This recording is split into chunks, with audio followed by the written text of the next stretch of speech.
Hello people, I am 30 and this is Great Houses of Calderia. Once again, we are back with another video in this interesting new pre-early access game that is soon going to come out for early access in just a few days time. So this is basically a small playthrough just to showcase the game, as you already know because you have seen the first video already. And what are we going to do today? That is the question. We have all of these courtships going on, and according to my objectives, blood is thicker than water.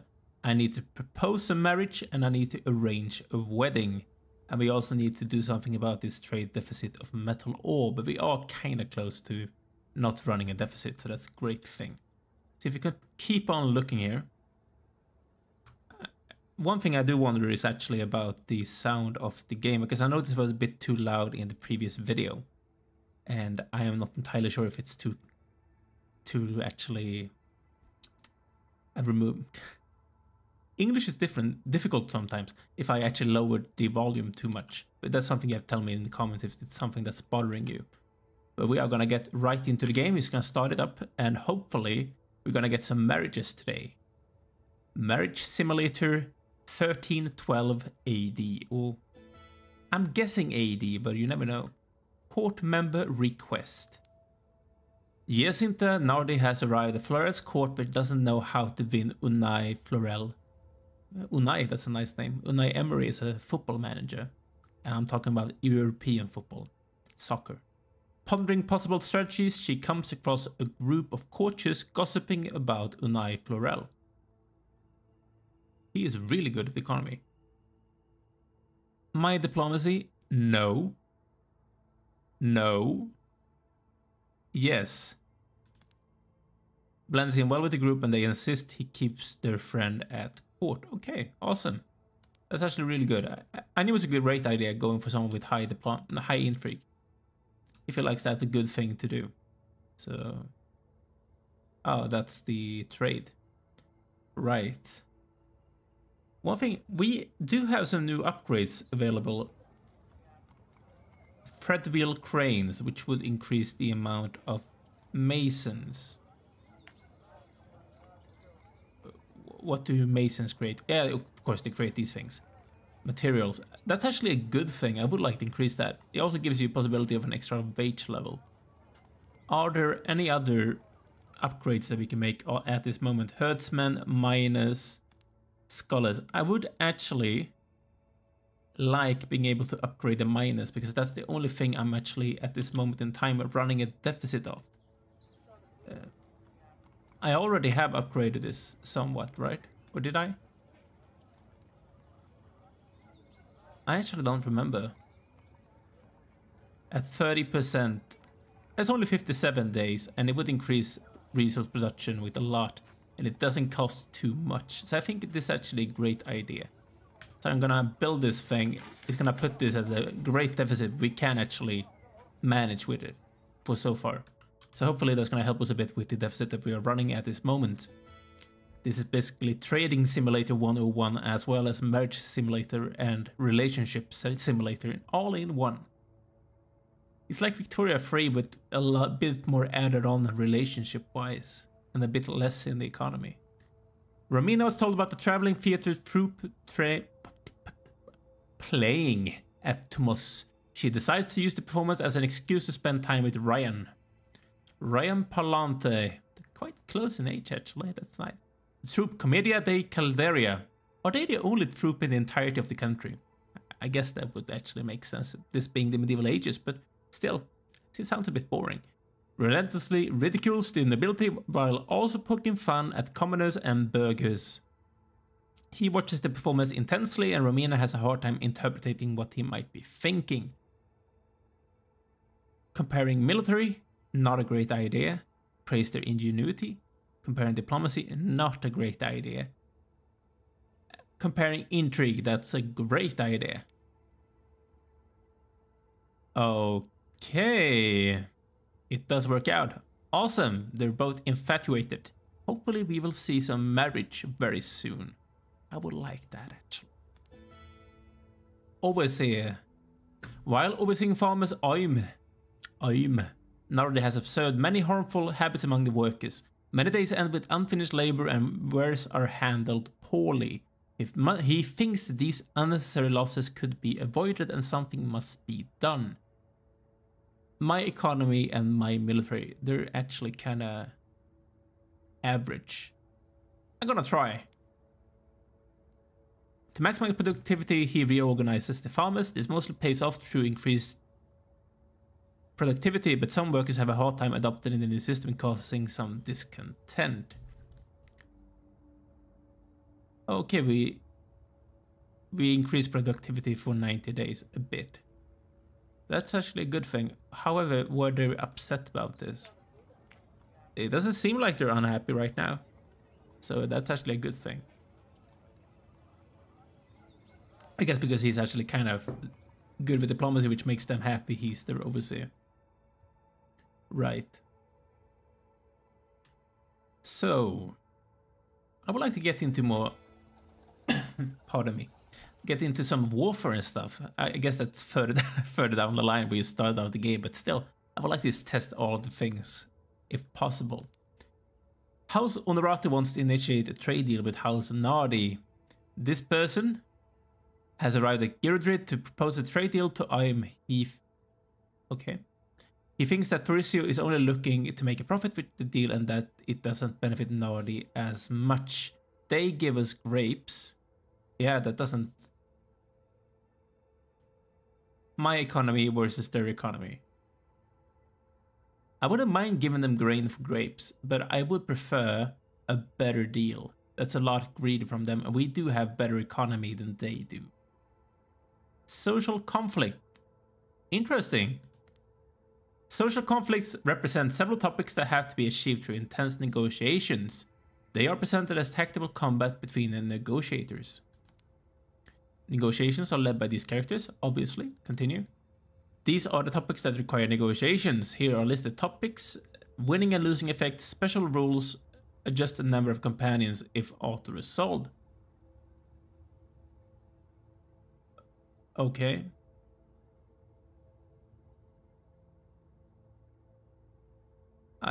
Can I choose one of these ones? I actually... Okay, I can change priority of these things. I'm not entirely sure. Okay, so we want to give less and we want to receive more. We want to do both of these objectives. I get it. Next. Okay, this actually seems a bit like warfare, but in a social setting or a diplomacy setting. I guess diplomacy is always what comes before the actual combat, so I guess it's a kind of foreplay for the combat in some ways. It does make sense. Companions are your entourage from highly regarded occupations, each bringing their viewpoints to the matter at hand. Every companion has 4 different stats. Hover over the icons to see their description. We have attack. Okay. We have defense. Okay. We have health. And we have composure. Interesting. Here is the number of companions you have currently chosen and how many you are allowed to bring along. Your opponent may be able to bring more or less, or you. Whoever has the upper hand in negotiations may bring more companions, okay? Each companion belongs in one of these class categories: diplomacy, economy, intrigue, or military. Check what companion classes your opponent is bringing. Each class has a natural attack bonus against one other class, etc. Any diplomacy companion gains 50% attack against any economy companion. Interesting. I wonder how they choose these things. Interesting. Choose the companions you wish to bring by clicking the portraits. Hover over any of the details to receive more info. Check what your opponent is bringing and choose those companions that are good against them. So he is actually... He is bringing 1 diplomacy, 1 economy, 1 intrigue. No, that's military. 1 military and 1... 2 military and 1 intrigue. I see. So if we check at these things, she is intrigue, and that is better attack value against diplomacy companions. Okay.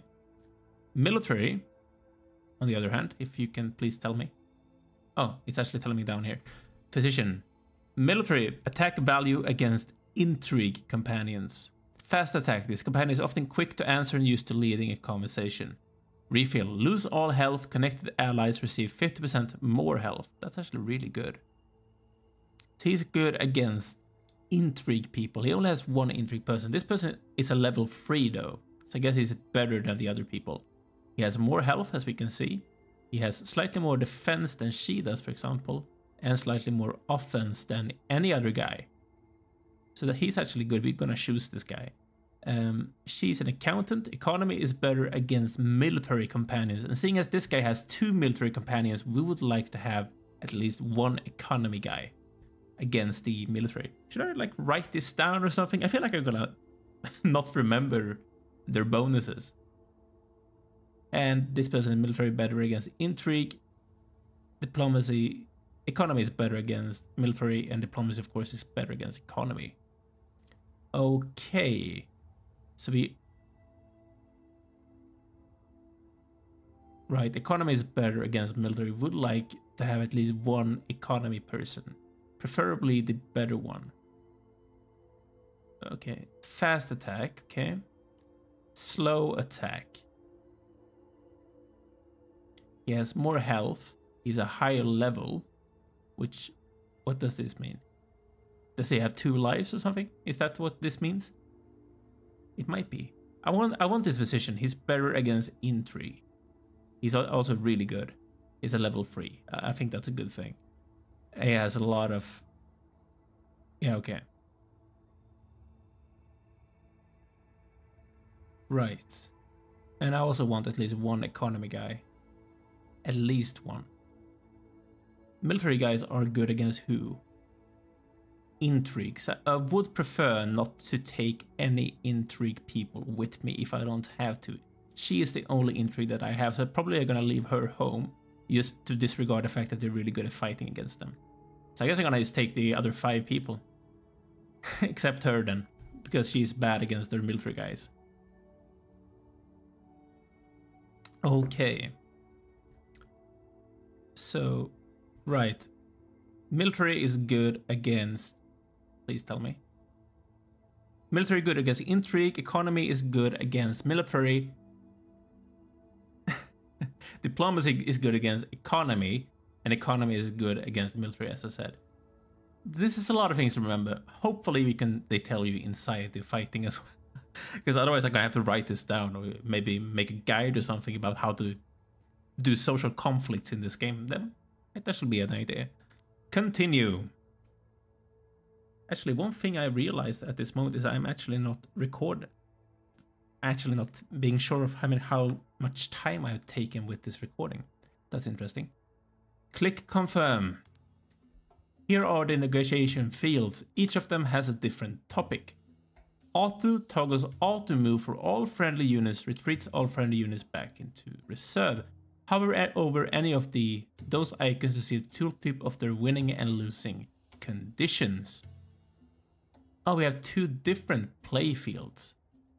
If I win, we pay less resources. If I win, they give me more resources. Okay, I want to see. Actually, gonna move around my microphone a bit so I can see anything. Okay, continue. Your units begin the negotiations from their own starting nodes. These things. The aim of the negotiations is to conquer the opponent's starting nodes. So these ones. Okay. She is an accountant. She is good against military. Right. This person is... It doesn't tell actually. He's just a special guy. I guess military. He is really good though. The negotiations begin with assigning your units to the starting nodes of any of the negotiation fields. Click on a unit card to show the strengths and weaknesses against opponents. Units are strong against and weak against. Okay, so click on a unit card. So if I click on this one, is it going to show me who they are strong or weak against? Or am I not understanding this correctly? She is economy. She's good against military. This one is also economy. Ergo, she's good against military too. 2, 2, 2, 2. My is 2, 2, 2, 2. Who were good against economy? Diplomacy were good against the economy. So this guy. And he's gonna be on the attack because his defense is not particularly good. So I'm gonna put him in here. And then I would also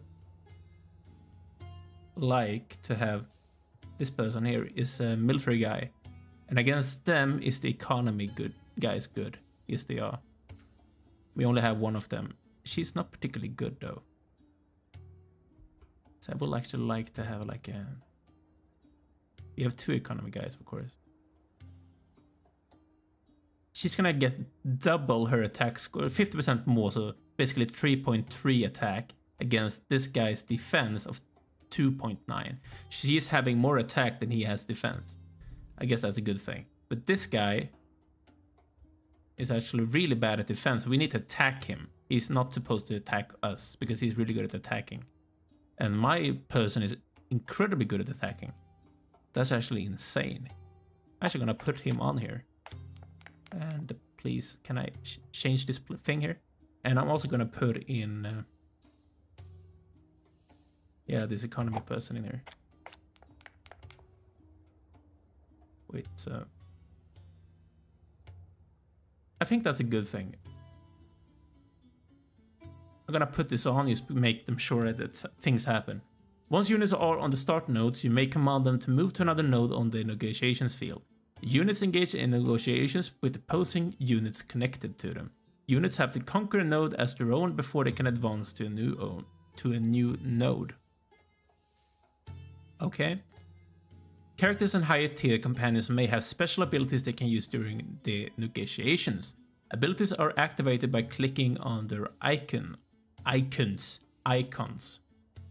So basically this thing. I can lose all of his health and these other people will gain health. Okay, that's interesting. On the negotiation fields to see their abilities, yeah, right. I would like to be able to move this thing around. That's something that I would like them to put in so I can just shape. Because I want to see my character behind here, but can't actually look at him. And I cannot see his special skills by looking at this interface. So I think that's a bad thing. I would like to be able to move this. He has nothing. Okay. That's interesting to know. I would like to put on the physician as well when I have the time to.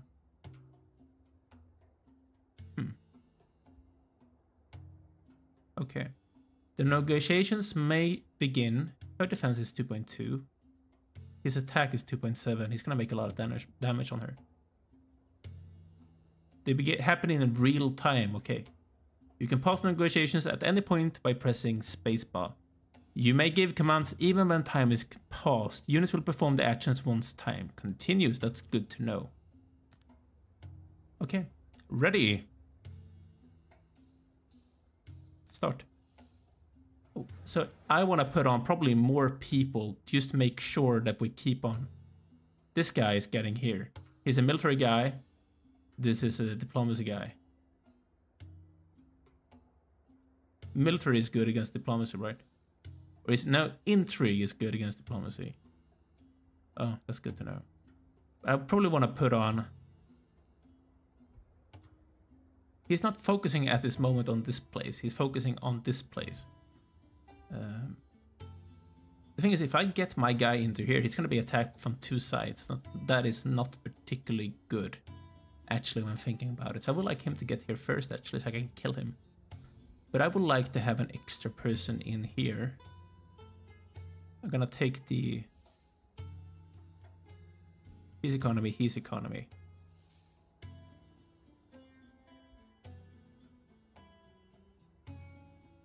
I'm gonna take this guy, put him in there, and then I'm gonna take this guy. No, not this guy. I'm gonna take this guy, put him in here. And then I'm gonna put this guy up here. You move this way. We actually made a mistake by getting here first. Can I retreat him? Is it possible to retreat? He's gonna die now.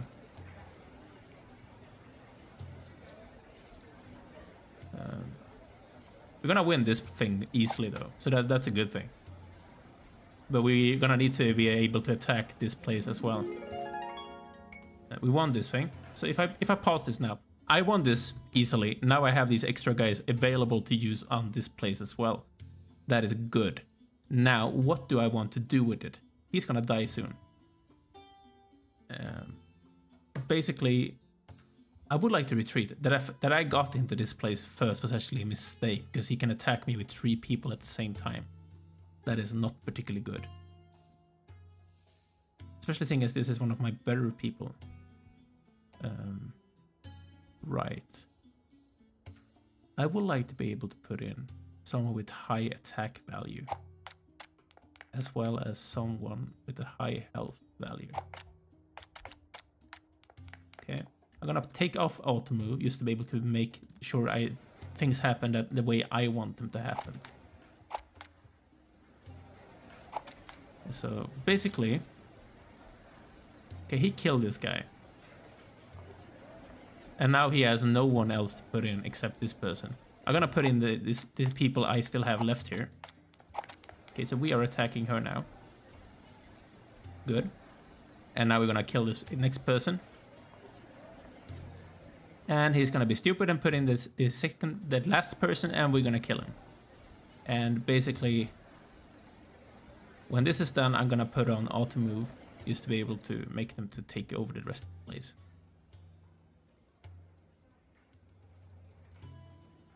This is actually interesting when I like watching it. It's a very interesting way to play a game. Especially like an offensive way to play. This is like a chess piece or like a chess game. And one game it actually does remind me of is, I don't know if you ever played this. I of course doesn't know how the military side of this works, but if you haven't played a very old Paradox game, it's from when I was actually a much younger kid. Back in the early 2000s, there was like this game called Svea Rike. I played the third one, and it had this combat system which basically was built like a chess. You played it like chess. It was like a chess, the table to play on, and you moved around your pieces on that chess thing to play and kill people. It reminded me a bit of that actually. Thinking about it. But it's interesting. I actually enjoyed that. It was actually really fun. A really interesting way to fight. But it seemed like I couldn't really see the bonuses, or maybe I'm as stupid as I couldn't see it. So I guess you would probably need to like write those things down just to be able to make sure you remember which people are good against fighting against which people when you're inside the game, so you don't make hasty moves. Really interesting, actually. Really interesting combat mechanic for negotiations. All of like diplomacy is really like, it's a fine craft. It really is. Oh, one can marry. It's really a fine craft, and you know, I guess you could basically call it some kind of fighting, because there's a lot of things. It's like playing chess. There's a lot of pieces in the air at the same time. You need to have this overall strategy in your head about how you want to do it. So I guess this showcases that in some kind of way. Really interesting. Romina can marry. That sounds nice. She and Ryan. Absolutely. So that's one extra part of the objective done. And hopefully this is going to be finished soon so we can get our ore back. And now my character is middle age. There will be destinations that are happy and some which are sad. But each of these will build up a better future than the past. Happy, happy birthday, Oim. Oim. I really wonder how do you pronounce that name. I would really like to know. Yes, I would. Forgotten love. Giacinta sits at the table in the local tavern, nursing a glass of wine and feeling sorry for herself. Suddenly, a stranger approaches and sits down across from her.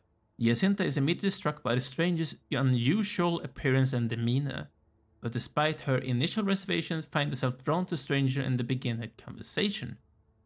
As they talk, she realizes that the stranger is Unai with a wealth of interesting stories and experiences. Is she the one that I sent away? Yeah, as a diplomat. Average relations, they're actually really good. ask him for a walk, or invite him to stargaze. Nothing is highlighted. If we look at these traits, she's an idiot. Okay, she's melancholic and she's an egoist. He is miser. Okay, basically frugal, sociable, and vengeful. He would like to talk, I guess. And I'm an idiot, so I probably wouldn't make that happen. I would like invite him to stargazing and don't realize he doesn't like that because I'm melancholic. But I'm gonna try to listen to him. And wait, what? Pardon me. Jacinta sits across from him, listening to all the captivating stories of his travels. While she feels hopeful, she's also a little fearful of Unice's wild adventures and how these might have affected his willingness to stay and settle down with her. Jacinta deeply ponders her excitement. She's already married, though, right? Yeah. Her excitement and needs, comparing them to the tearing feelings of affection and desire as she looks into the eyes of Renai.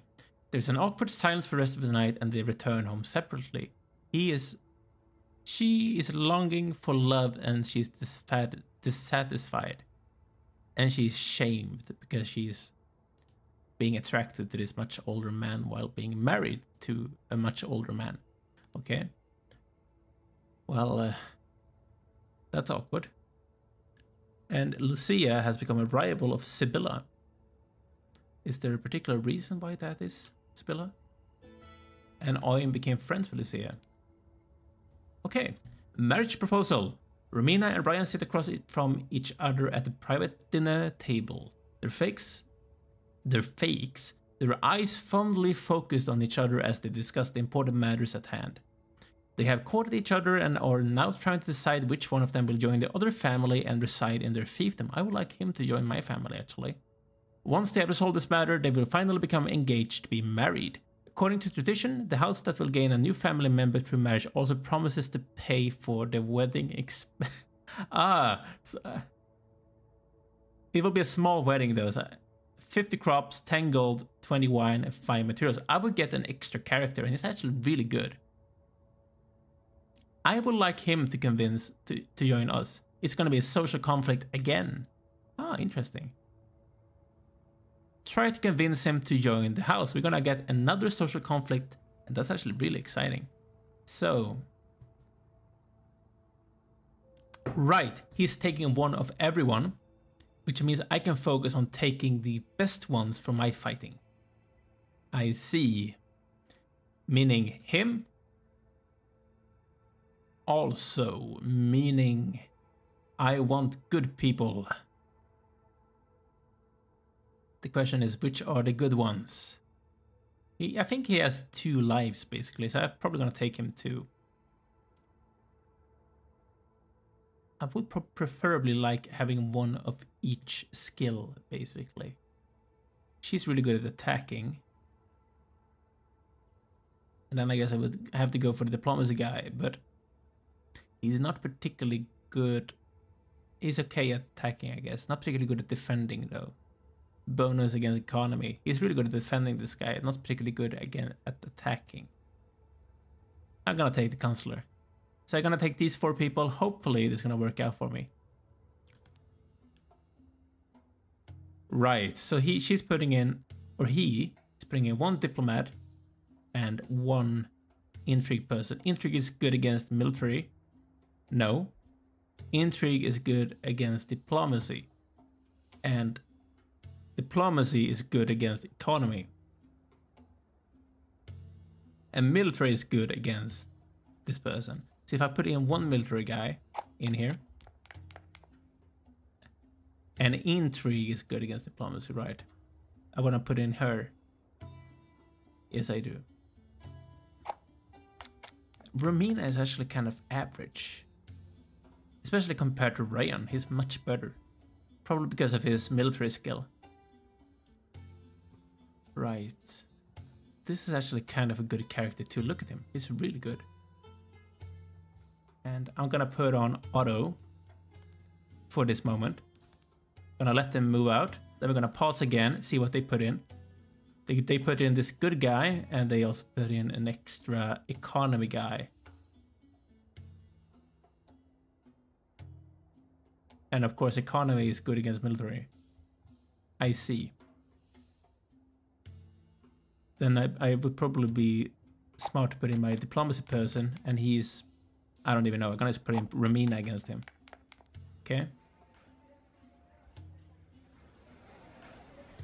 And we hopefully gonna get a flanking bonus. And then I'm gonna pause, and I'm gonna put in my last person. I probably think we will need him on this side. And then I would like him to move up here. She's gonna die. He's gonna move up. No, she's not, because Romina is apparently stupid.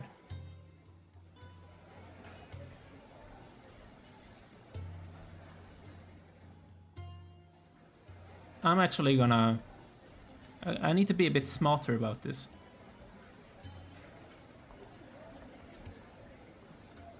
Because I'm feeling like I'm actually losing because I'm being stupid. So wait. Where's the person with the refill? Or do we not have it on the court right now? I don't think we have. Having Artu moving on was actually not a particularly smart thing to do. He already has this extra guy also on the as a reserve, and I am actually not particularly thrilled about that. So I'm actually gonna put in Romina. I need to get in the flanking bonus.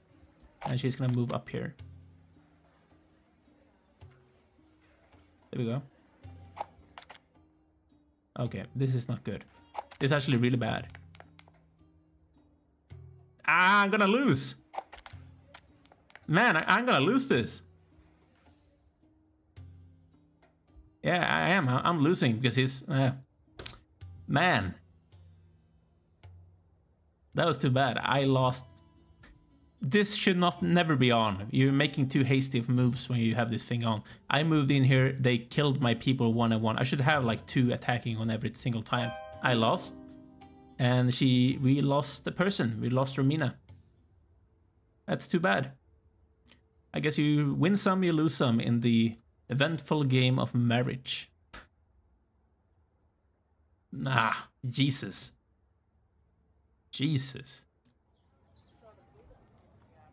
Whatever. Things happen. I shouldn't be too unhappy about it.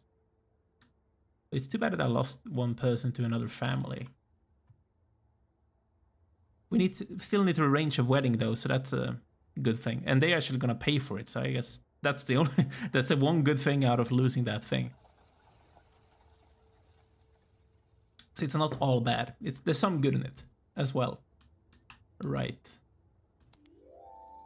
And I speed up a bit, make sure the game happens at quite a bit quicker of a pace. She's really good at economy. What is economy good for? Trading. She would then, I guess, be an okay trader. Is there anything that I could trade for at this moment in time? I guess I could trade gold for something if I wanted to. What would I like to trade for though? That's the question. I would like materials. Because everything costs materials in gold.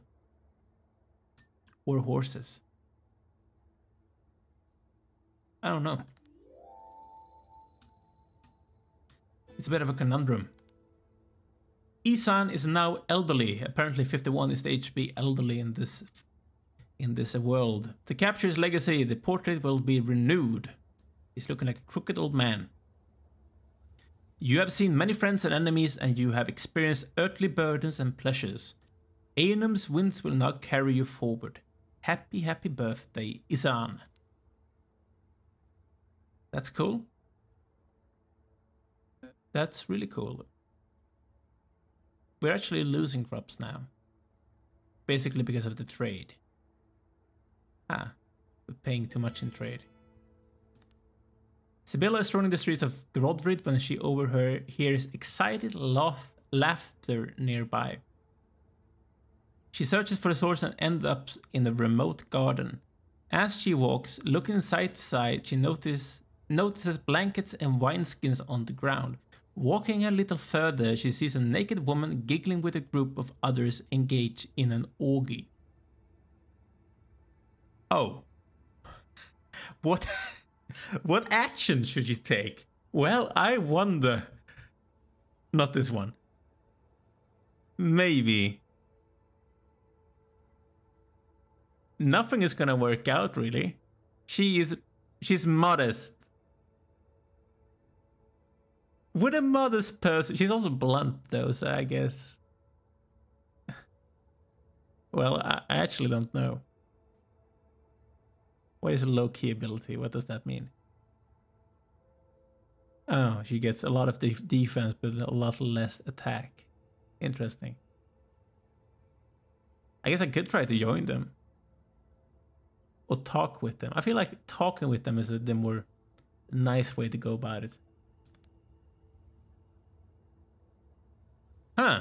She joins an intense conversation about grapes and wine quality. She explains how the plump, juicy fruits glistening in the sunlight creates a sensation that would be compared to a sudden surge of pleasure coursing through the whole body. She describes how a grape pops in the mouth, releasing a burst of flavor that is both sweet and tart. She wouldn't know. The only people eating grapes in my country is the Smiths. She doesn't eat ones. At least doesn't look like it. Others agree, and the conversation continues into comparing which grapes produce the best wine. She gains sociable, which gives her 2 extra diplomacy. Wait, what? Let me see that thing. Everyone, including the unit itself, becomes invincible. Huh. That's cool. So now that she's a bit better at diplomacy, would she... Oops. I weren't meaning to do that. Would she be okay at doing these things now? She actually would. And she would be better at this than she is. Which would give me actually a benefit. I would actually go plus. Or would I? No, I wouldn't. They're both actually the same. Then I would like some extra tools, materials, whatever you call them. I think that's a good thing to go for. We actually do have some extra upgrades available. Masons. What can we do? Thread wheel. 80 days, we get some 15 extra resources per day. That sounds like just the right thing to do. Absolutely. And we're actually still making materials, even though we went so much lower at it. I do know that I'm running a deficit. That's too bad. What can I do? Oh, that's a good question. Actually. That's a really good question. We're actually running really low when it comes to this thing. We're getting closer and closer to the point where we're not gonna make anything happen anymore with the trading. That's a good thing. So we can get this thing up and running again. Yeah, thankfully. It seems like we're done now. Yes, we are. Finally, we're done. Lucia decides to spend some time in her garden. Upon arriving at the small greenhouse, she notices that something is amiss. She swears quietly and looks at the small, mysterious flower that has been planted in the middle of her orchid flower bed. Okay, examine the flower. Each building upgrade is 25% cheaper. She is impatient, so I guess this makes sense. As she inspects the flower bed in the greenhouse, she makes an interesting discovery. She has seen the new flower in the Codex of Poisonous Plants. She recollects a conversation with one of the gardeners regarding troublesome individuals. The gardener had pledged to provide Lucia with a potential approach to address the issues at hand. She's thoughtful and curious, as well as being impatient at the same time. Okay, that's good. Right. There's a lot of rivalry and things going on right at this moment in time, you know? So what we are waiting for right now is just the first wedding to happen, and then I guess we're gonna focus on the next part of the objectives, which are unlocking 7 companions, military units, spies, and grow my fiefdom to 12 population. Which hopefully is gonna happen. So we have finished building masons. We're gonna make a lot of materials now, hopefully.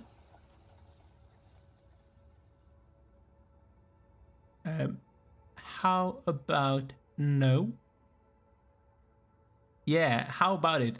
I'm not gonna give all of my wine, which I don't have any else of, for basically wheat. That seems like a stupid thing to do, especially seeing as we're actually losing money on it. No, reject. And yeah, we're gonna lose some opinion, but that's a stupid proposition. I don't like that one. Go away. Do you want some war? We can take some war with you. Come on. Come and get me. Pondering. After turning 52, Isan finds himself in deep thought more and more often. He strolls around the garden and thinks back upon his life. I know everything that happens in this castle. I think you do. Yeah, people, you know everything. He's proud of his skills and information gathering. He's even better at intrigue now. Sly. That's actually an insane amount of intrigue. He's awesome when it comes to intrigue. Hopefully we can use that for something good. Ranks of Calderia. A herald has arrived from the capital to deliver a royal invitation for Oim. By decree of the Emperor beyond... Man, am I speaking today? By decree of the Emperor beyond the sea. That's a really nice title. The sigil of Pramatos and the bloodline immortal. Man, third of his sibling and fifth of his name, Lucius Palatine Degenerus. That's a long title. Official 100 titles shall be bestowed upon the great houses of Calderia as a token of gratitude for serving the realm and the crown. Viceroy Ramas of House Monsbara has departed to the Isle of Osa to begin the preparations for the selection of these titles. I am summoned to the Isle of Osa to represent the house and to declare how they may best serve the crown. Interesting. Very much interesting. And the Viceroy is a bit mediocre in most things, as we can see as well. I would like to replace him. Yes, I would. Population. Oh, that's awesome. I love that. We have an extra worker. You're gonna stay there, woman. Yes, I do know. They're not unhappy, right? I don't need to pay them more. So where did that extra worker end up? Into farming, because we are actually losing. If I took this person away and put them into doing something else, something a bit more important. Although what is more important? That doesn't really make a bit of a big difference at this moment in time. Okay. I guess you could stay there for now, just to try and increase this score. We are at the population cap. How do we increase this? I guess by increasing the city, right? Or is it possible to do this by increasing safety? What does safety mean? I actually don't remember what safety means. Is there anything? Yeah, this is one population slot. Well, no, it's one slot here. Right? Where is the population slot? I'm actually not sure. Is this population slots like this one? Or is it population slots for basically the keep? That we can have more people inside the keep. I guess it would be more people inside the keep. That makes more sense. Yeah, increases professions maximum worker slot amount. I see. How do we increase the maximum amount of workers? Is that by increasing the growth of the city? I would think so. The bigger the fiefdom is, the more growth it needs to gain an extra worker. Okay, so by increasing this. So having extra happiness. Happy people means increasing population. So I need to keep people happy. So even though I made these people unhappy, I probably would like to make the miners happy instead. And what part of the reason why they're unhappy right now is because I'm having them at a higher work effort. Okay. Is there someone better than Lucia to put in here? No. 11:14. 11:15. I guess I could switch around a bit if I wanted to. I could put, but then they would be unhappy instead. That is the. Although I wouldn't need them to be. Oh, actually, that's a good idea. I'm gonna put him in here, and then I'm gonna put Lucia. He actually made them unhappy instead. But that was actually another good idea, after all. Okay, so why are you so unhappy? What's the problem?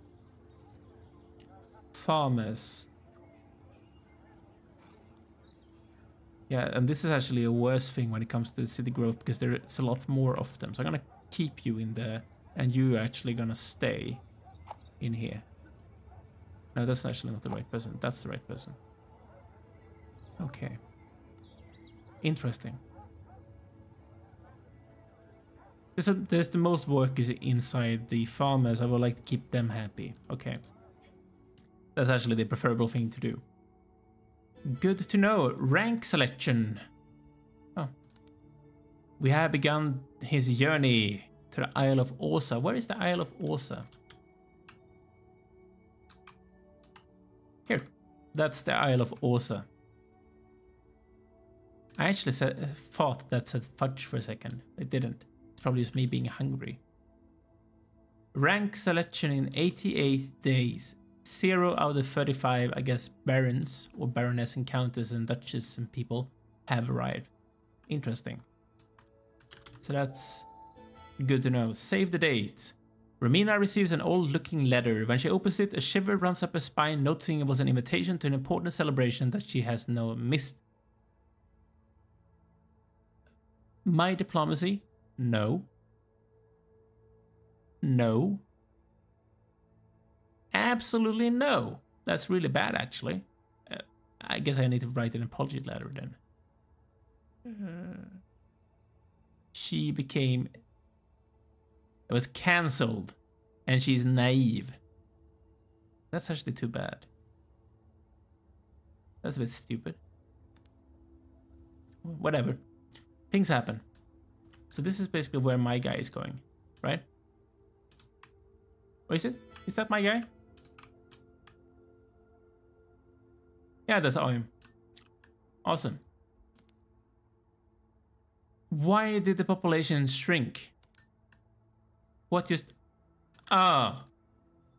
Because I'm just moved away. And now these people are upset. Well, that's too bad. How can we make them happy? And now we're losing a lot of things. Man, this is not particularly good.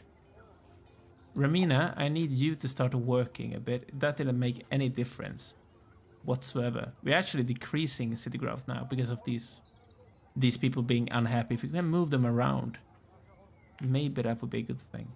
Actually, because they would be happier in a different place.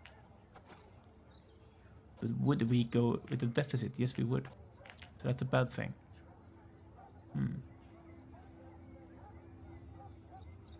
I would go at a deficit for this thing too, though if I made them go at a slower pace. What I really need to do is I need to upgrade this even more just to get more resources. That's what I need. Yes, it is. Would that actually give me one extra worker? Potentially could. Cool. Oh. Yeah. Looking at this picture, it seems like the military side of things is basically the same as the social things when it comes to fighting. Which is an interesting idea about how to make sure you go about your fighting or military side, waging war side inside the game. I do like it though, actually. It's really interesting. In my opinion, at least. So what can we do about this happiness? What I really need is what I really need. Who's the person I have here? Giacinta. She's not particularly good at diplomacy, so it wouldn't help to have her home. Okay. It seems like Oim has arrived in the rank selection here in Osa, which is a very interesting thing actually. But I'm thinking that this should be enough for this video. We have finally encountered social negotiations, also called the warfare of diplomacy, or diplomacy warfare, which we won one and we lost one, because auto movement is not a particularly good idea when you're not paying attention. That seems about right. Yes, it does. And I can actually see that we have a kind of a low population compared to these people, but not compared to these ones, except her. She's a countess though. But in the next episode, we're probably gonna see something happen here in Osa, and we're gonna see some more marriages and hopefully something about how these things happen. But thank you for watching. Make sure to like this video if you have enjoyed. Check out this game if you find it interesting, and subscribe to the channel if you haven't done so already, so you do not miss out on any upload in the future. But I am still finding this game very interesting and fun, and hopefully you are so as well. Thank you for watching, guys. See you soon. Bye.